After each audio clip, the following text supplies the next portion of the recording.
Ay mga ka-airsoft, so ipapakita ko po sa inyo yung Glock 18C ko after 20,000 rounds. Ano ang mga nasira? So tingnan nyo guys, ito naputol po ito. Ito po yung chamber sa may inner barrel. Tapos may biyak din. May mga naputol din sa outer barrel. Maya natin.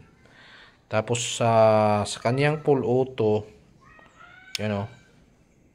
Yung sa full auto niya, may naputol din.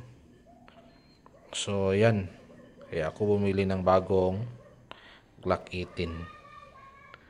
So yan guys. So ngayon i-disassembly naman natin ito. So ito mga ka-airsoft, dismantle natin to. Yan. Para makita nyo kung ano yung mga naputol after. Estimated ko po ito mga nasa mga 20,000 rounds. Yan o, ito. Yan, naputol. Ito yung sa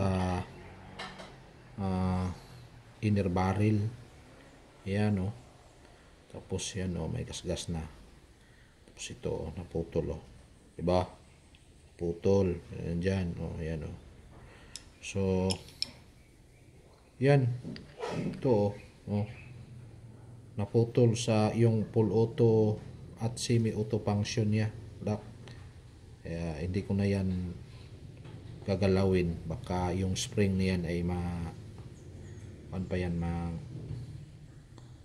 yan, yung lumukso yung kanyang spring nozzle. Okay na okay pa.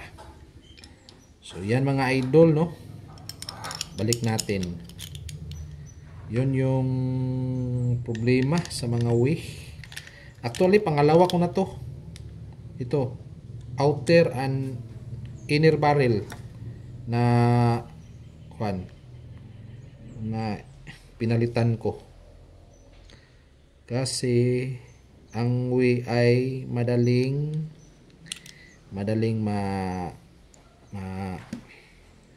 putol.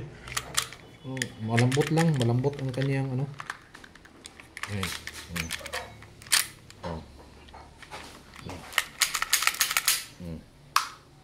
Yun. Thank you.